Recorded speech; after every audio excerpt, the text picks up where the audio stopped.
Good afternoon and welcome to Search for Truth Reality. My name is Walter Noahshead. Today I have a very special video for you I'd like to introduce. If you look over my shoulder here, you'll see William Tompkins. This particular video was shot of his presentation, the one that he was to deliver at the MUFON Symposium in Las Vegas, July 2017. Fortunately, Bill was able to attend that conference and deliver his presentation. As I say, this was recorded as a backup, as a just-in case. Since MUFON Television has recently released its presentation, its video recording of William Tompkins at Las Vegas, I thought I'd do the same and release this one to you all as well. I want to thank everybody who had the opportunity to meet William Tompkins at Symposium and bring joy to his heart. Based on the photographs I saw of him that were sent to me from folks like Frank Chile, it looks like he had a great time, so thank you for that. If you had an opportunity to actually meet Bill, you know that he's a very sweet man. Without any further ado, I'd like to introduce to you my late friend, William Tompkins.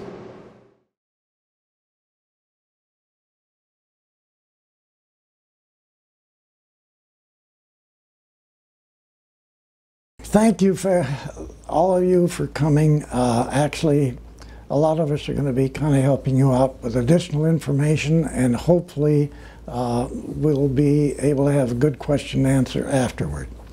I want to talk about the secret space program, and this is quite complicated, and so I'm going to just touch base here on a few major things first.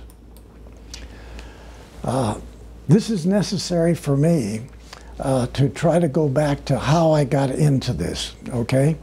So this is 1935, and I'm just a kid, okay? And we're into all kinds of sports and everything like kids are, but I'm personally tremendously interested in space. So yeah, we go over to the library here in Hollywood, but like you already know, there's no spaceships in the books they've got. So yes, I did make several small models of spaceships, but it's not what I wanted. So now here I am. I'm in Gardner Junction grade school, right 4 blocks off of Hollywood Boulevard, okay? And I hear a noise. It's a drone, okay? Actually, I thought I've heard that drone before. The teacher's up there talking, but I can hear this drone. And it's getting louder, really loud. I jump up out of my chair. I run out of the classroom. I walk down the hall. I run outside, and here is this massive space vehicle coming in over Hollywood. It's massive. Oh my gosh, it's the USS Macon dirigible. But to me, wait a minute, to me, this is a spaceship. Come on, do you understand where I'm coming from? Okay, come on. So, but if you can see, if you look there real close at this vehicle, it's carrying 2 airplanes. Well, not carrying them. One is hanging on the extractor, and the other one's still flying around. And it's flying very slow now, really slowed down. It's only about 3,000 feet. Okay, did you see where he went? He hooked on to the crane that pulls him up inside of the dirigible. Now this is very unusual. Now there's a big hangar deck inside of this dirigible, just like an aircraft carrier. Come on, this is a dirigible. Now the other guy, watch him now. As he's coming around, you can see, yes, he is actually hooking on the same crane. They're pulling him up inside too. Oh my gosh, I don't believe this. All right. So now what we're really saying here is that, yes, this is not a spaceship. It's the Navy's dirigible. There's a lot of new articles that are coming out in the newspaper about these models that I'm building. I'm talking to a lot of people at school about it, and now I'm over in junior high. And gee whiz, I'm taking drafting in junior high. And do you know how I'm actually getting aces in this? Because after I do the real work, then what I do is bring one of my models drawing and make a 3-view drawing of this in class. I get credit for this. So now I've done this 20 times now. I'm getting straight A's. Come on. I have shown the models to junior high, high school. I've shown them to some of the business organizations. They've been in windows of stores. They're writing magazine articles about them. And somebody got a hold of the Admiral of the Pacific Fleet, and he wanted to see the models. Okay. I didn't mention to you that I have a lot of details on the models. Let me explain this. My dad takes us from Hollywood back down to Long Beach, and they have these big transport vehicles that they, like big lifeboats, that they take you out aboard the ships on Sunday, Saturday and Sunday. Now you can't use a camera, but and I always try to get on the aircraft carrier, and this is, you can see the model of my aircraft carrier there. Okay. So the Lexington is tied up, and you don't climb up the ladder and get to the deck, because actually the deck on this carrier, it's the biggest carrier in the world, so you go up part way, there's a door that's open right in the side of the hull, and so we climb in that hole. So it's my dad and my brother and I. So now we go up more ladders, and we get up to the deck. And I want to know where the radar is so I can make a model of it. All right, now there's 2 types of radars, one circular and one rectangular. I can see the radar, it's built way up on the top of the bridge. Now I look for a shadow of that radar, and yes, I find it, and it's the rectangular one. So I walk up one side, across the top, back down the other side of the shadow and over here, and I make little dimensions down. I put the dimensions down. Now wait a minute.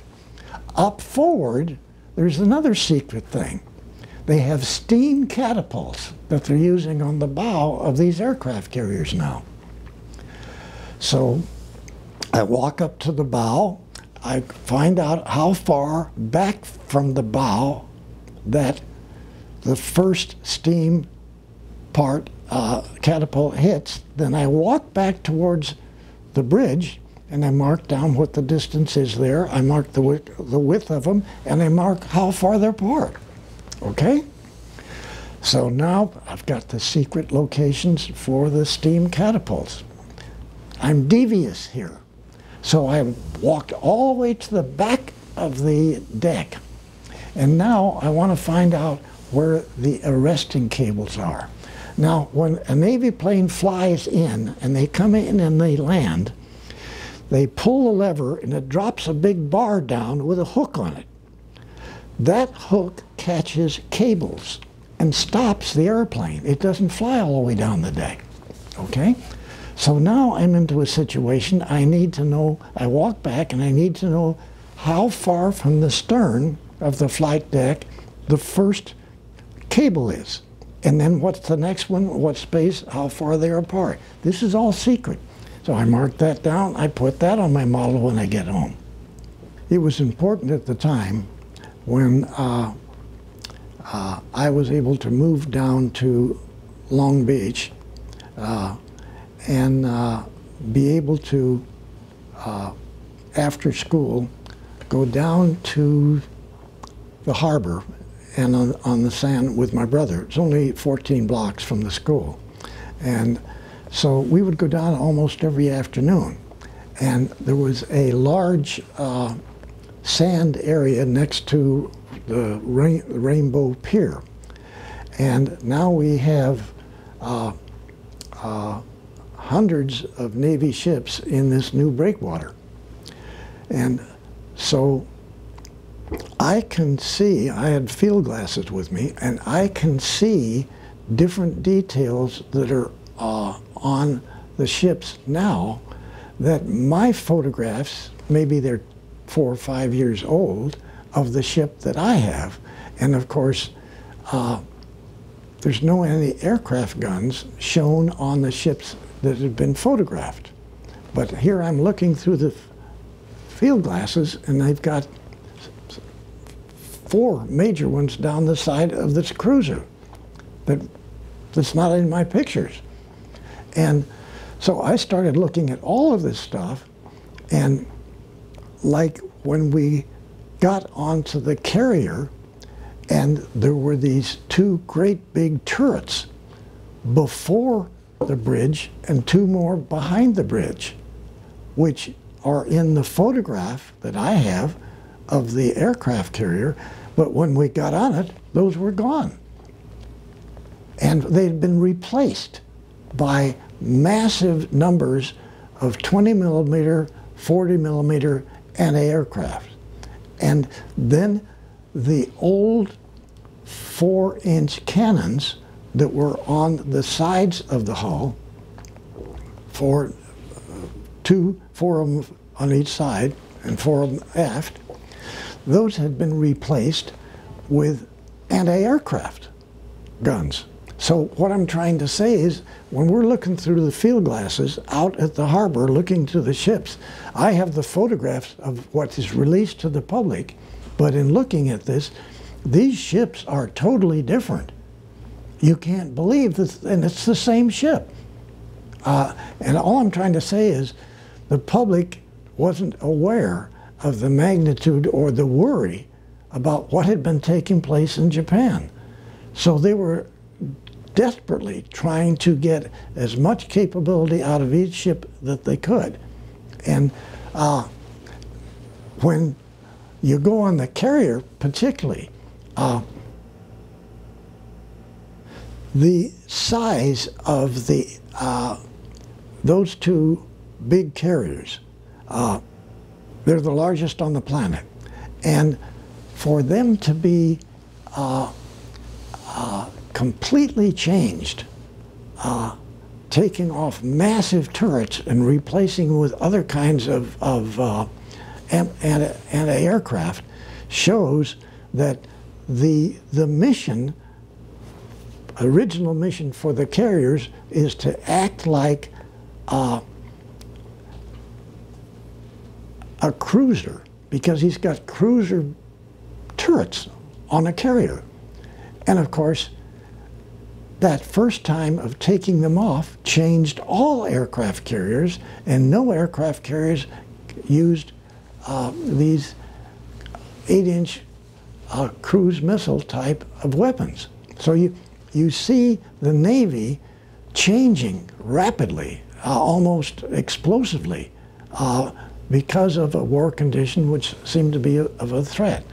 And so I wanted my models to be up to date, but actually they made me take the cables off of the flight deck. I had to take the steam catapults off. I had to take the radars off. And all my models then, I didn't have any of this secret stuff on there. And I think that's kind of cool. Everybody knows about the Los Angeles battle, okay? There's been newspaper articles ever since it happened. What I want to do here, I want to try to explain what the real situation was in the Battle of Los Angeles. It was a one-sided battle. All right. Now, we had moved from Hollywood to Long Beach. We rented an apartment in a very large house, 2 apartments on top and 2 down below. This apartment had 19 20-foot high ceilings. So now our 2nd-story apartment is like 3 levels up, okay? So we can't see the beach from there, but we can see a whole lot more of the roofs and the trees and everything than a standard second level would be. All right. What took place was that the night before, the day before, at about 7 o'clock, my dad called us to go out on the big long deck all the way across at this third level floor. And he said, look at this. So there was a light, not a light up there, a light about this angle. This light was very bright. We'd never seen anything like this light, okay?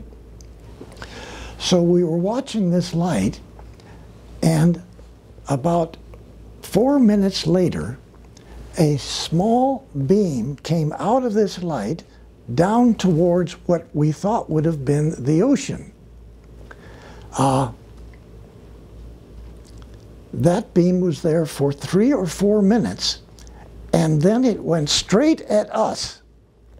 It went straight at us. This lit up the entire area around the back of the house.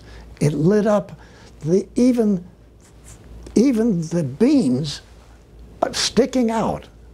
The deck over the top were just as bright as the sun. The trees were lit up. The roofs were lit up. It was a massive light, and then it went down, okay? So for some reason, we seemed to be tired, and we went to bed at 8 o'clock. Sometime after midnight, the Coast Artillery cannons started firing. You will never, anybody that heard that will never forget the noise, because it wasn't even firing. It was 2 of them at the same time, 5 of them at the same time, nobody firing, and then firing again. So we go outside, see all of the neighbors up and down our street are watching this. This is very strange, because there were a number of airplanes coming in from over the ocean, small planes, and they were flying very slow.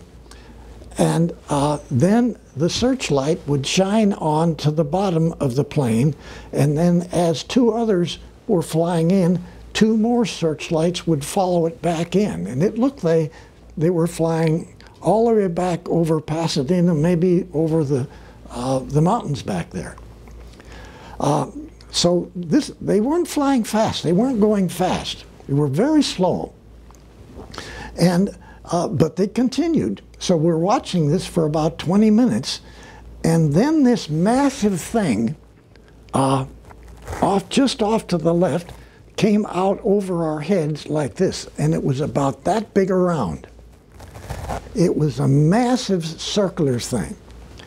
And the searchlights came off of the small planes and went over, and all of them flashed onto the bottom of this big ball thing.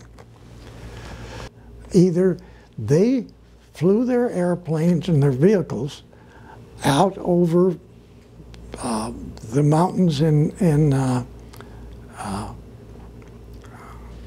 Pasadena, either went north or south, went back out of the ocean, turned around and came back in, making it look like they had hundreds and hundreds and hundreds of vehicles, or really there were maybe 1,000 vehicles had come over Los Angeles, San Diego, and Santa Barbara on that night.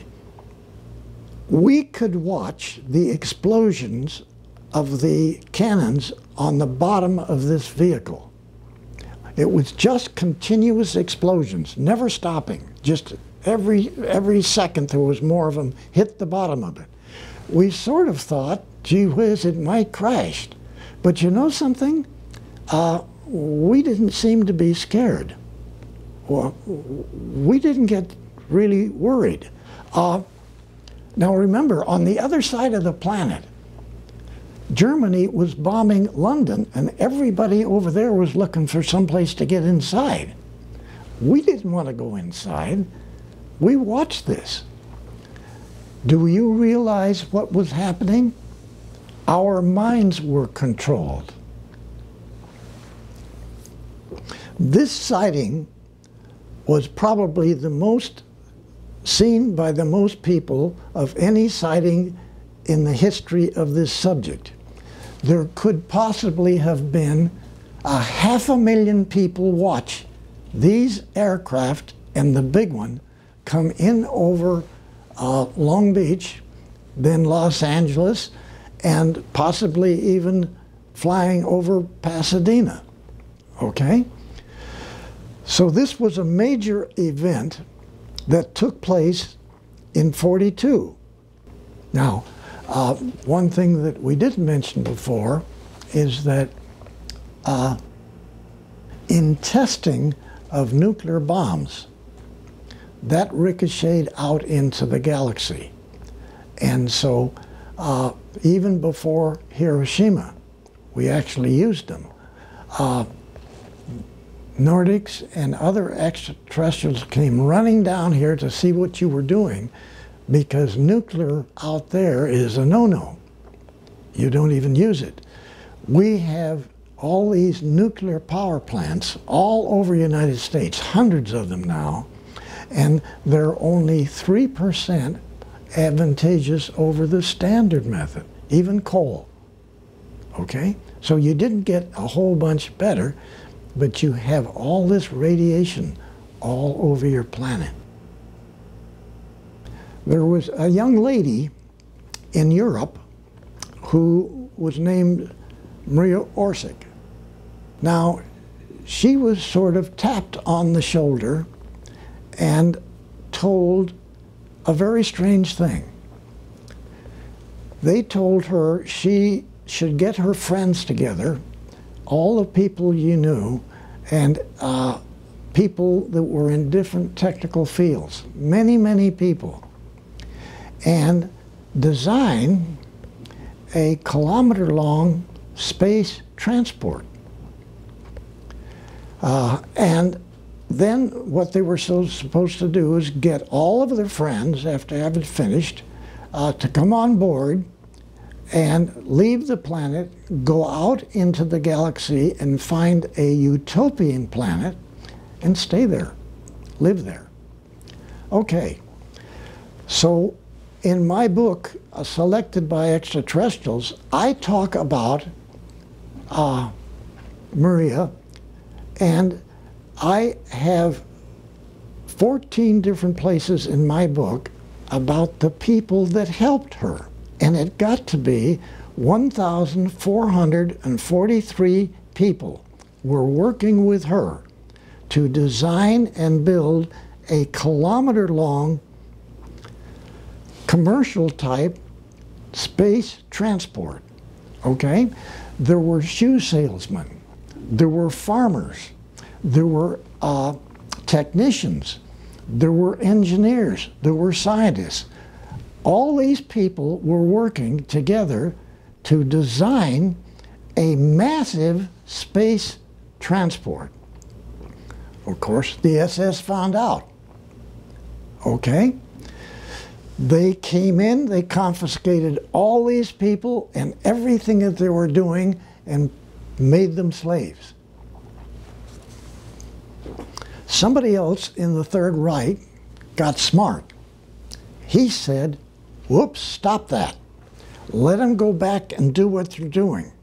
We have now 2 space organizations assisting us out in the galaxy. We got the Draco Reptilians, and now we have these people from a different part of the galaxy. They're called Nordics. So we now have 2 of them. We can operate far faster with 2. Whoops, I didn't want that in there. Wait a minute, you don't realize I'm working hard. This is hard work in the Navy. And yes, I do have my own photo lab for all these secret documents that we have to come up with. And the girl second from the left, she's in our our office, and I've been dating her for quite a while. The war's over, and I forgot to tell you that when I went into the Navy, I had a letter that was sent from my father to the Admiral. And my father is a 33 level Freemason. He's got in trouble. But anyway, he sent this letter. And the letter said that I could never be sent to combat. And the second thing said that I had to be immediately removed from the Navy when the conflict stops. Well, it turns out I couldn't really do that, because it took me nearly 3 months to get all of my paperwork together. Okay, so now what we're doing here is I had to go to work for my dad because he's blackballed by the Freemasons. He can't do anything but sell. So he is selling real silk hosiery door to door. So both my brother and I have to go to work for him. We're out of the Navy, and we go selling real silk hosiery in Pasadena. Then that didn't work for him, so he got another job, and that was selling John's Manville Rock wool for houses and commercial buildings. But you're just selling. So this is driving me crazy. You know what I've been doing. And so now what I'm doing is that I quit my dad. My brother stayed with him. And I went over to Northrop in Hawthorne. I took my models over with me, okay? And I used my models to get me into the wind tunnel department. I got a good job, it's good pay, all right? And so I'm in there for only 4 weeks. They take me out of the wind tunnel group and they put me into a secret lab. They found out about my background. So now, what we're doing in Northrop, now you know who Northrop is. They're the guys that do the flying wings, right? They build the flying wings. But that's not what we're doing. We're building airplanes that fly in space. All different kinds of space planes that can fly in atmosphere. So the one you're looking at here is just one of hundreds. This went on for 2.5 years. I worked a short time after Northrop at North American and over at Lockheed. Actually, I worked for Lockheed actually 3 times. But while I was at Lockheed, I got another flash. Now, what I'm talking about with flashes is not really remote viewing. But I do remote viewing too. But I don't do all those complicated 10 and 12 things that you have to do to remote view. And I just, all I do is just think of the target and I get there, okay? Oh, I use the word target, and yes, that's the right word for remote viewing. All right, but now I have this other thing that I do, which is essentially I get a flash. And with my flashes, I know other people get them too, mine are, I always get the big picture first, like a group of planets out in space. And then it will come down to one planet. And then it will go down on that planet to the surface. And then it might switch and go around to a certain group of buildings or something. And then I get the whole picture, okay?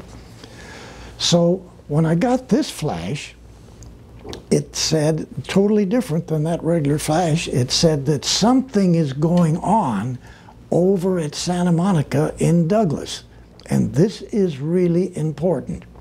So I quit Lockheed. I only been there a short time, and I used the models to get me in the wind tunnel. And so I go over to Douglas and Santa Monica. And using the models again, I get in. But it was different here because the vice president of Douglas knew all about my ship models, knew all about them. So he had me take my models, put them in the window of a big department store in Santa Monica, and leave them there with all kinds of Douglas advertising behind my models. All right. So then he sent me into engineering from the wind tunnel. So now I'm talking to an engineering section chief in the engineering department, a fellow by the name of Pete Wilson, really perfect guy, beautiful fellow. And he said, what we're going to do with you, Bill, is you're going to go work in a different area and of engineering. And he didn't call it a think tank, it was a different area. So I got transferred into an area that was all walled off in the engineering department. But you don't have a door that goes from the engineering department into the tank. What you do is you go down a side hallway. It turns around, makes another turn, and goes into a little patio area. And there's a place that you can insert your card. And it trips the switch, and you go inside to a really nice lobby area. It turns out that that is close to the runway where people that are flying in, like admirals coming to check us, so they can get in to the think tank from the runway side. Okay? All right, now I'm in this think tank, and the really beautiful girl at the desk there is talking to me and telling me why I'm waiting to get a job. And so one of these PhDs comes out, and he escorts me down into a hallway where there's a lot of offices, and I get one of these great big offices, and it has actually 4 drafting boards and 4 desks. And so a week later, a young fella comes in, and he's just graduated from Caltech, and we're both like June grads in this big secret think tank. So what we're doing then is we're putting together different proposals for different types of missions. All of this is extraterrestrial. Now, Douglas at that time was heavily involved in most advanced type of Navy aircraft and all kinds of new concepts for different aircraft for the Navy. What we were doing in the think tank was we were conceiving what would be later on naval missions. This is not the Navy conceiving the missions. This is Douglas' think tank conceiving hundreds of missions that are going to take place out in the galaxy. Then, and I personally did dozens, okay? And so then we conceive what kind of vehicles are going to be used to accomplish these missions. So there's a great deal of studies being developed. Now, none of the PhDs told either my new friend or myself, go do that. The way they said it, they would come out and ask us, what do you think about so-and-so? Okay? Like, what do you think about, okay, supposing we're out in the galaxy and we're going from one planet to another and we have a problem. How would you handle that? And all these different questions were like that. Nobody told us specifically, nobody gave us a document to read. It was just, okay, how can we come up with an answer to that? So you have to come up with the answer first, and then you've got to design the vehicle to accomplish it. I want to try to explain the Apollo program.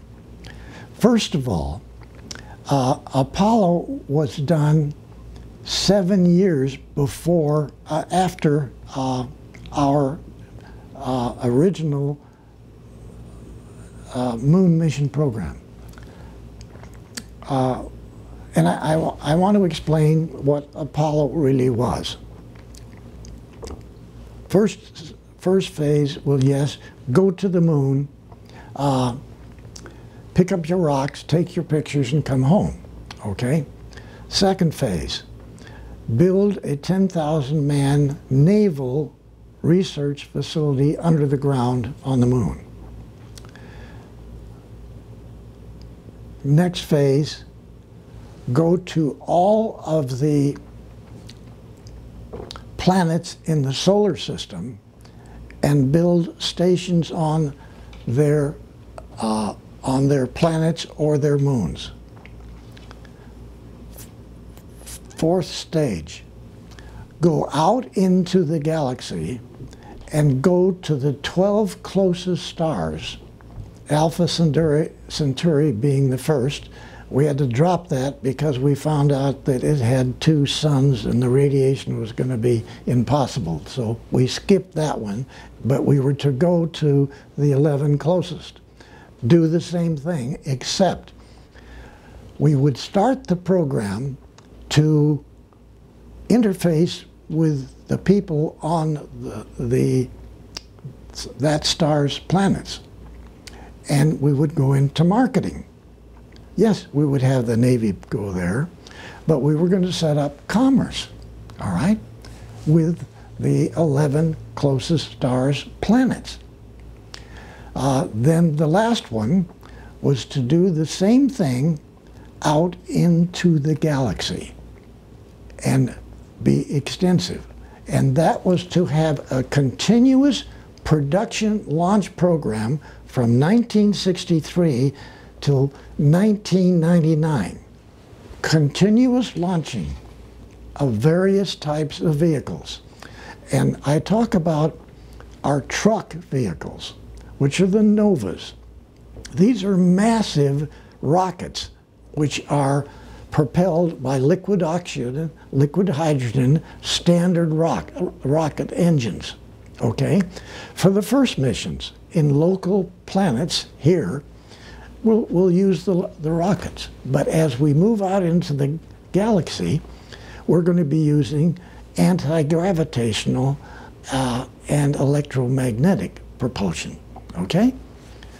So now we go back to the moon mission part of this. And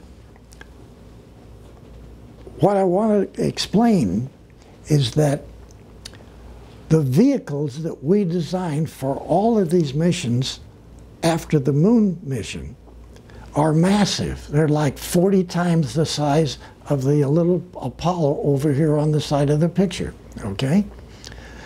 And so what we're really doing is that we're developing a massive production program for millions of people here on this planet go out into the galaxy. All right, along with that program, we have an agreement and a contract from NASA to do the Apollo. Okay, so Boeing has the first stage, Douglas has the second stage. We don't have anybody on the third stage yet, but we have the fourth stage, which is called the S4B. So we're supposed to design the S4B and do everything that's necessary, but nothing in the contract can we do, because everything that NASA is doing is manual. Everything that we're doing is computerized. Two totally different ways. So what we have then is a very large engineering department in Douglas who is designing the Apollo missions, period. We just happen to have the largest number of engineers and scientists on our part for the S4B stage. And just as we got ourselves started on this, 3 people came in and landed over at Las Vegas. They spent 2 weeks in Vegas.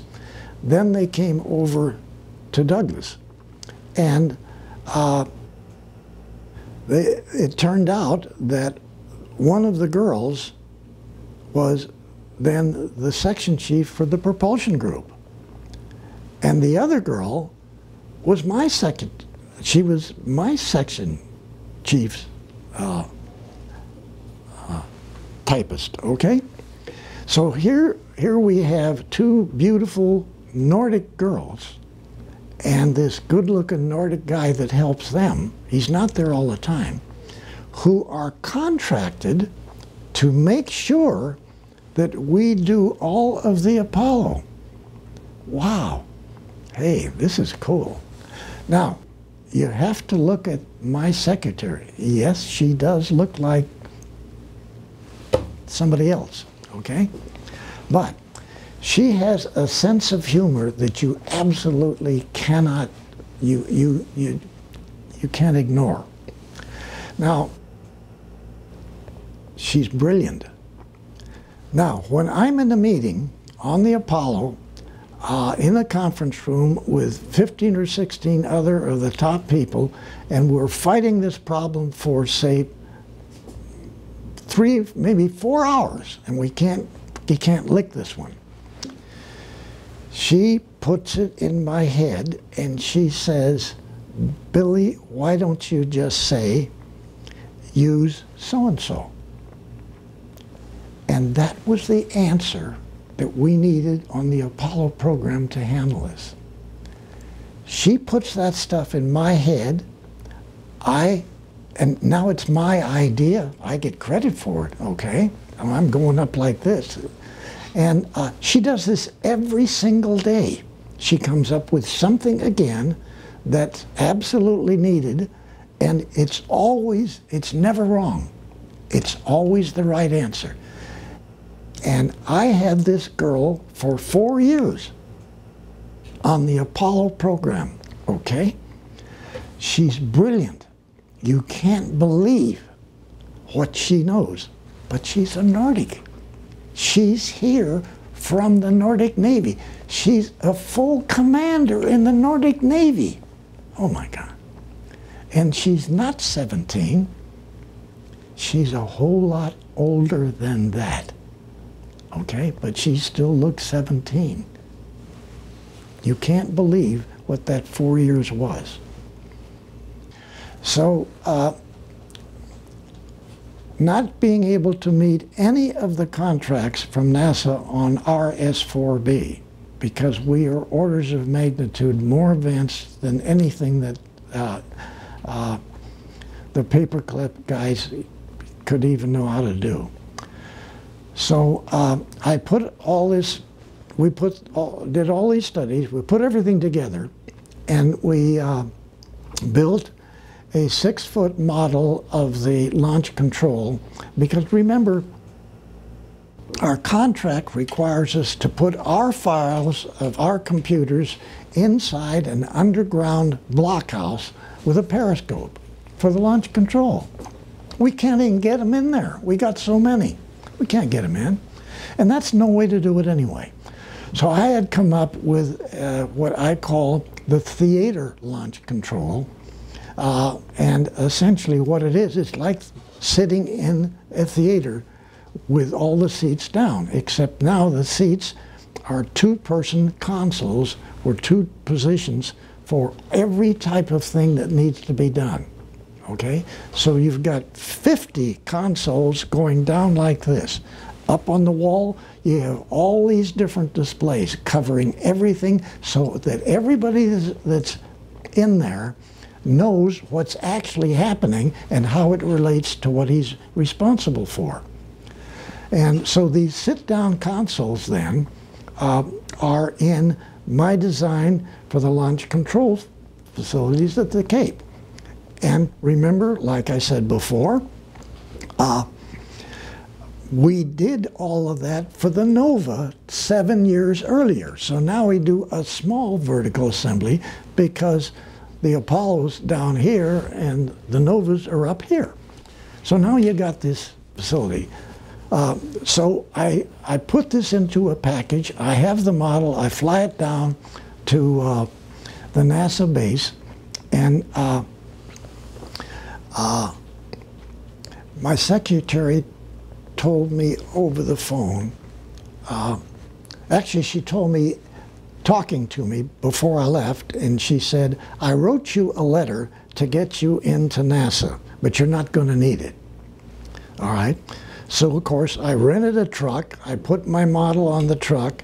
I got it down to LAX. We put it on a brand new Douglas DC-7. We flew down to Huntsville, Alabama, and now I'm renting another truck. I couldn't get a closed truck, so now I've got a great big wooden box. And the sides of this truck are wide open. And so now I've got to drive in and try to go through security. She says, Billy, forget stopping. Don't stop, the gate's going to open. The gate's going to open? Yes, I've got it fixed. So now off to the side of the road to the gate is this massive area with 50 trucks and 100 automobiles, everybody trying to check in to get in through the security on the base.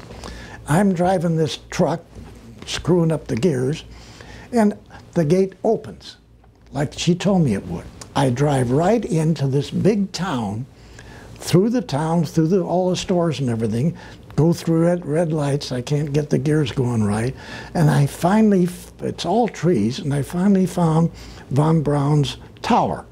Okay? It's sort of set on a hill.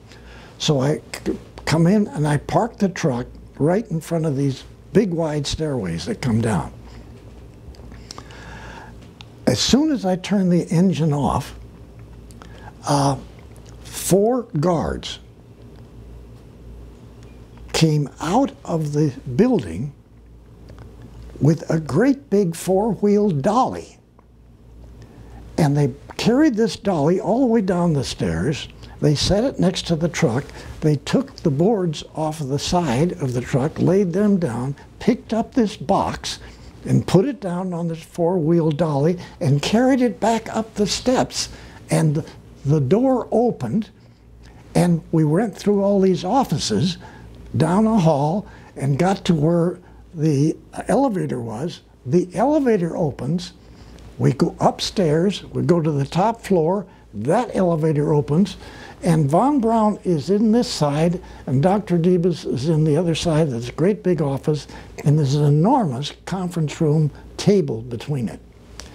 So these fellas take this model out of the off of this dolly, and before that, they took a blue cloth, which was wrapped up next to it. They took it in and they put the blue cloth down on the conference table. Then they take the model off of the dolly, covered with another blue cloth, and they park it right in the middle of this big, long conference table. While they're doing that, Dr. Debus's comes out, the secretary comes out and introduced herself to me, and she used my name. Now remember, there is no letter to NASA that I'm coming. There's no telephone to NASA that I'm going to come down there and give a briefing. They knew my name. She was very pleasant. She came over, she took me by the arm, and she escorted me into the conference room. Then Dr. Debus's secretary came out, and then Von Braun's secretary came out, and then Dr. Debus came out. So they're all sort of smiling, and I explained to them that I am there for some changes to the Apollo program. We've been doing a great deal of studies. So I have a regular briefing, and it's I don't want to go into that part now because I'm short on time. But time in the briefing to talk about the Germans' problem with underground control centers. Okay, when I got to that point, to where I'm trying to explain that we can't get all of our consoles with our electronics in that small room down inside of a blockhouse that has a periscope out the top, because that's the way all the Germans launch, even the V2, the A4s, all of them. Okay, that's the way they do it. That's what the contract said. So at the time that I said that, both of the secretaries came out and took the cloth off. They took the cloth off at the same time. And here is this model. It was very well done, okay? And it's the step-down seating thing. It's got the big displays all up like in a theater, and it's absolutely stuns von Braun. Dr. Debus clapped. He claps. He takes me by the arm, and he comes and he leans over and he's talking to me secretly. And so, yeah, that part got sold too. And we ended up, they guaranteed us a $79 million systems engineering contract. Okay? From that briefing. All right. So instead of getting on the airplane and flying back to Santa Monica, Debus grabs me by the arm, takes me out to dinner that first night. We talk. The next day, he meets me. He picks me up at my hotel and takes me all over the NASA facilities. He introduces me to every top guy in NASA. And he, for the whole week I was down there, all right? And so now I'm on Dr. Debus's launch committee. I'm now on the mission committee. I'm now on the facilities committee. And I'm still working for Douglas, okay? But I'm actually on the NASA committees.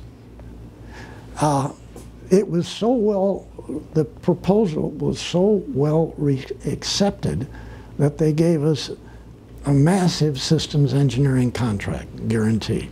Okay, back to the size of the Apollo with the Novas and what the Novas were for. And you can see right here, it's very simple. The Novas, 40 times the size of an Apollo. Holy cats. And you use liquid propellant and rocket engines first, and then for your local missions, and then as you get out into the galaxy, it's electromagnetic anti-gravitational.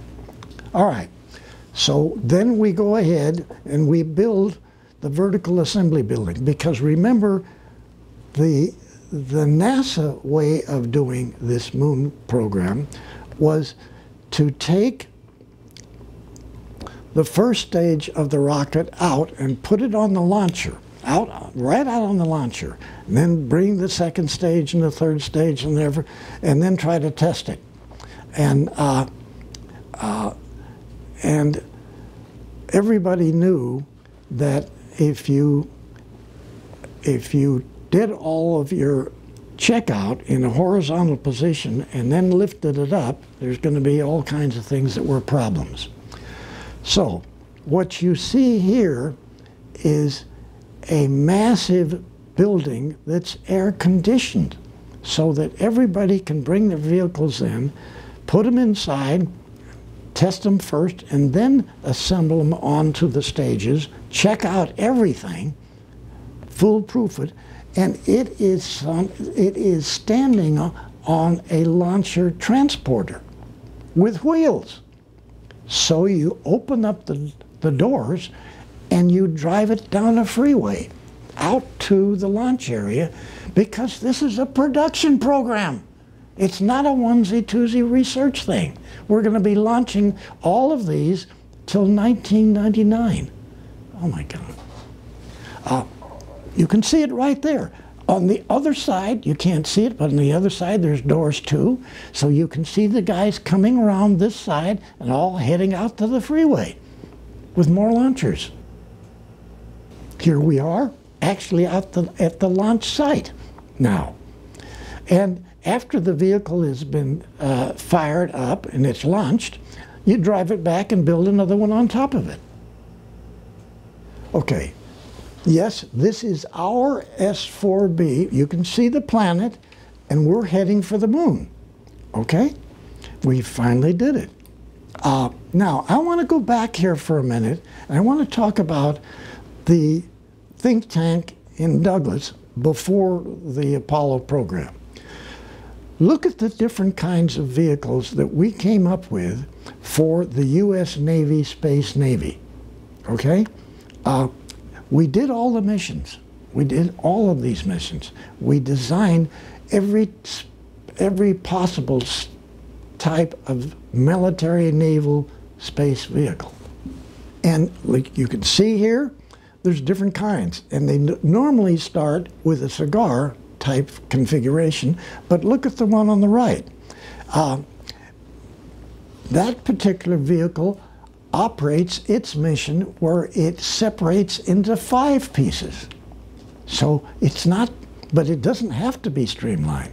Okay, it's out there in the galaxy. Now on the left side, there's that commercial transport. It's 17 kilometers long. It can carry 6,000 people, and yes, the PhDs in the secret think tank at Douglas had almost all agreed they wanted to leave the planet. They wanted to go out. Okay? So I designed that for them, and they were ready to put up the money to leave the planet. I told you that I had got fired from Douglas. I went to work for North American, Lockheed, and then I came over to Douglas. So after that, I had worked for Lockheed 3 times, and I had spent about 6 months relaxing up at Lake Isabella in California. And I was interested in contemporary design for buildings. And while we were relaxing up there for a couple of months, one of the fellows asked me to help him with a new house. So I did the design works for him. And 2 or 3 other fellows wanted a new house, and so I said, okay, you pay me and I'll do it. Okay, then I found out I'm not an architect. You can't do that. So I go down to Bakersfield and I go through all the process and everything to be legally, I can design as an architect commercial buildings and residential. So I started doing that. We were having a ball up there. Forgot all about space, okay? Now, I designed our own house up on the side of a hill overlooking the Big Bay, the lake. And one evening, I went out to the front of the house, which faces like the ocean, but there's a deck there too. And I'm looking at the stars. Anybody that's looked at the stars out there in that atmosphere, it's crystal beautiful clear. Nothing like trying to look at the stars in LA. All right, so I'm looking at the stars out there, and this voice hits me. It's my secretary again. She says, what in the hell are you? You can't keep a job. I leave you for 5 minutes. You can't keep a job at all. You screw things up. Now you're out designing houses out in the recreational area. can't you do anything right? What's the matter with you? And she'd chew me out. Anyway, she said she's got a job for me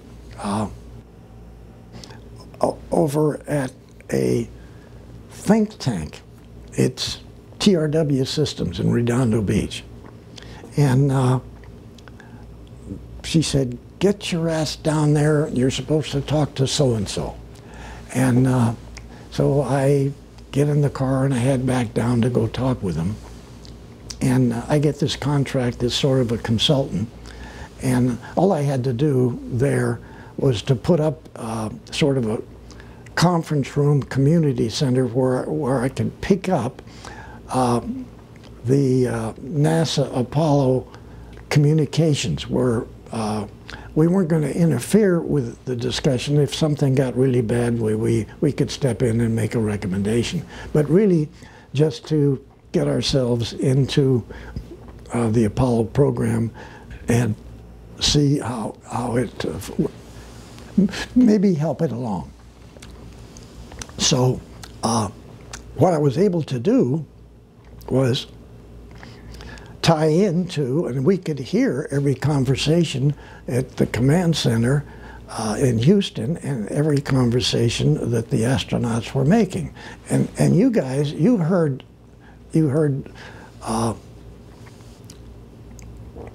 one of the astronauts say, "Sir, these vehicles are big. These are enormous, sir. They're threatening." Okay? You didn't hear the rest of the story. What I'm trying to say is that we had complete views of everything sound-wise that the astronaut would say and what Houston would report back. So we're looking at the view of the LEM in the middle of the crater, and we're looking at the side of the crater, and now we have the massive vehicles that had come in close to us on our mission halfway to the moon, and they are parked right above the rim on the right-hand side. So the astronauts have their camera and they do a 360 view all the way around. And here's what's up above them on the right-hand side.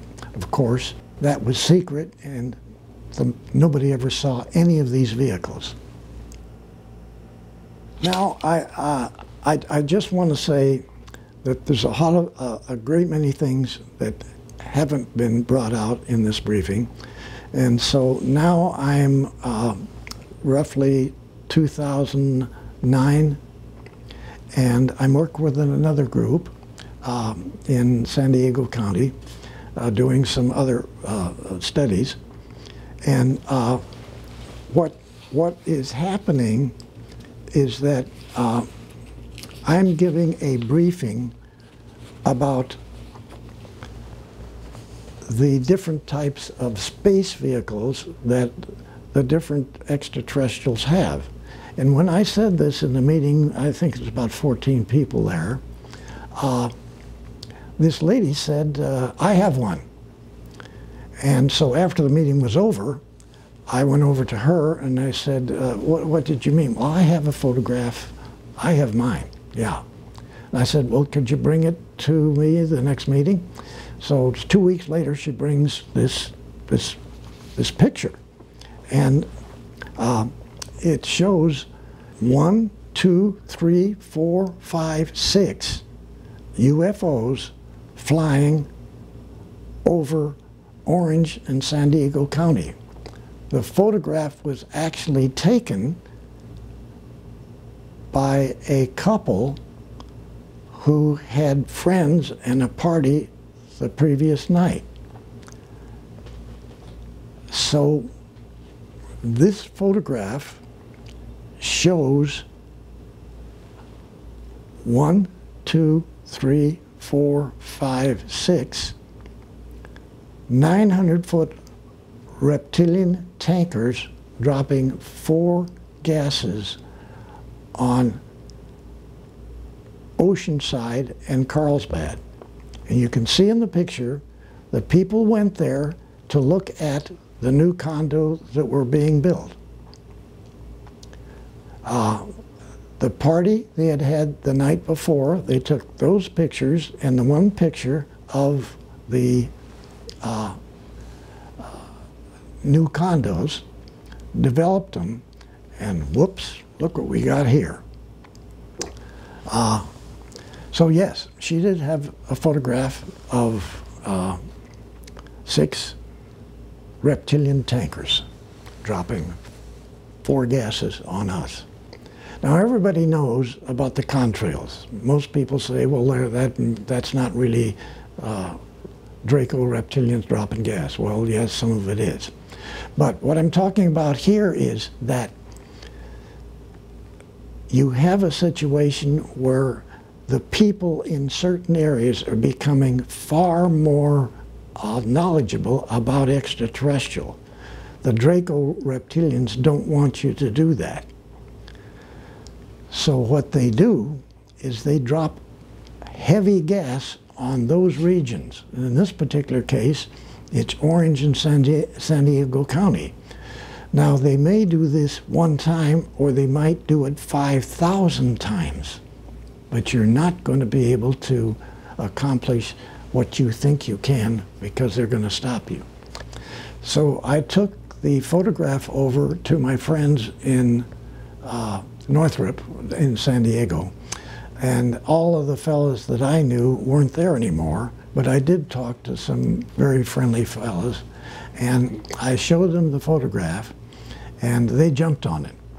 And they did a 3-view drawing of it, scale type, and then they did another 3-view drawing of a 6-foot model, wood model.